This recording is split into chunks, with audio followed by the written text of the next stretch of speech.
Saudara-saudariku yang terkasih dalam Tuhan, kalau kita betul-betul melihat kisah cerita ini yang sangat menarik.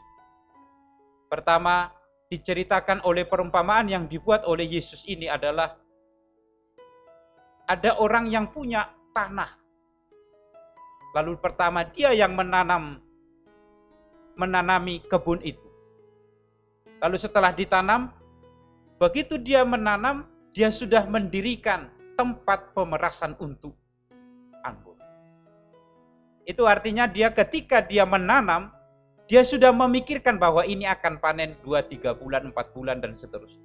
Sudah disiapkan untuk panen, begitu ditanam, disiapkan alat untuk panen.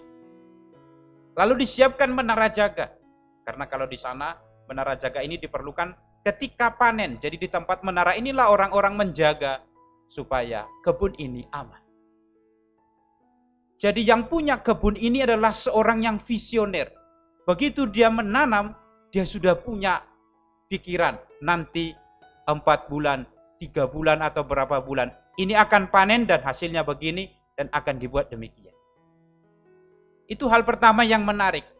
Lalu kemudian apa yang sudah disiapkan oleh pemilik kebun ini, yang sudah disiapkan dengan baik, disewakan kepada para penggarap-penggarap. Lalu dia pergi ke negeri yang jauh. Lalu ketika diserahkan kepada para penggarap inilah, kemudian dalam waktu-waktu pertumbuhan itu setelah panen, dia sudah tahu kapan panennya, disuruh hambanya. Setelah disuruh hambanya, penggarap-penggarap ini sudah mulai lupa diri. Karena melihat kebun anggur ini sudah sangat menghasilkan.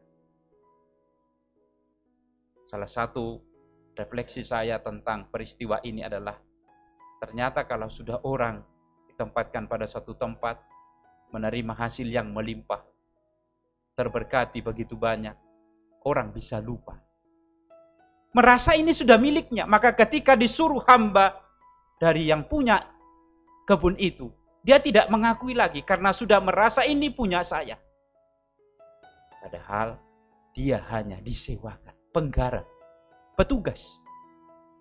Yang punya adalah Tuhan yang memiliki kebun anggur itu.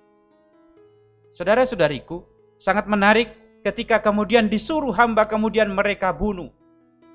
Disuruh lagi yang lebih banyak, lalu mereka kemudian tetap melakukan hal yang sama kepada mereka.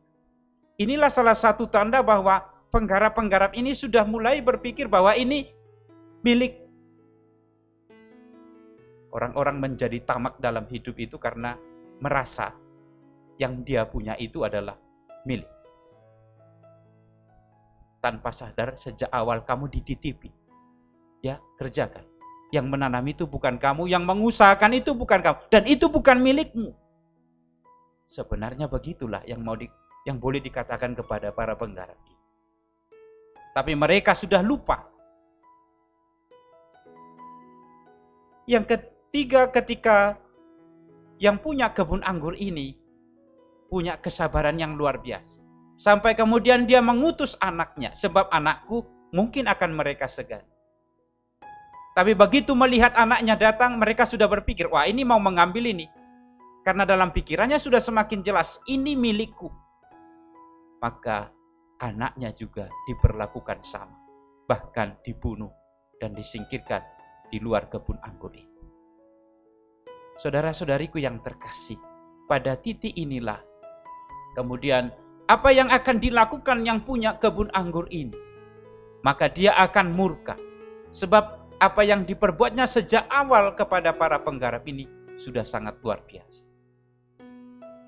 Saudara-saudariku yang terkasih dalam Tuhan.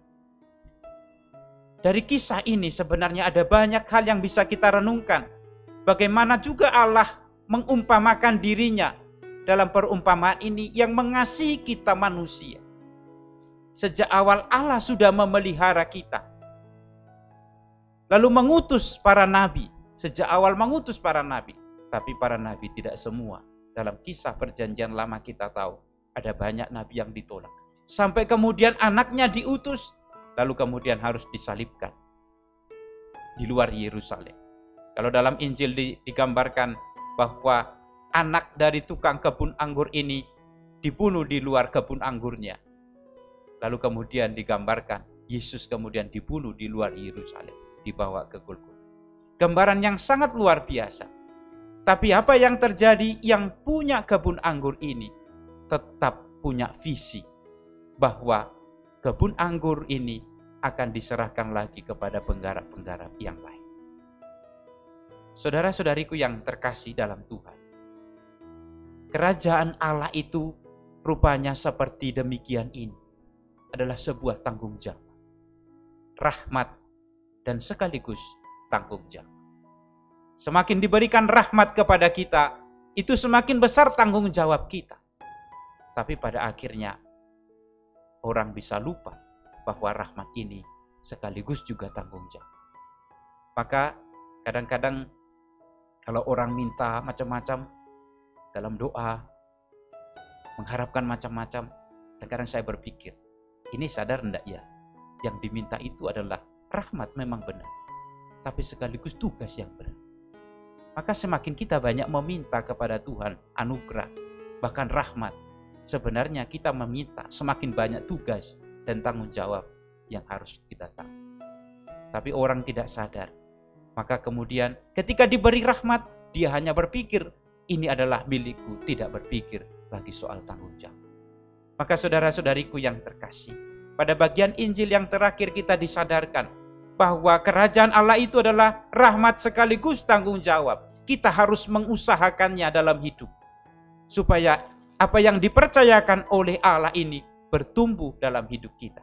Kalau tidak, ia akan mengambil kerajaan itu dan akan memberikannya kepada orang-orang di mana kerajaan Allah itu dapat bertumbuh dan dipelihara. Maka semoga kita yang sudah dianugerahi banyak oleh Allah, entah kekuatan iman, entah hal-hal jasmani dalam hidup kita, entah apapun itu, mari kita jadikan ini sebagai jalan untuk bertanggung jawab atas kepercayaan Tuhan kepada kita.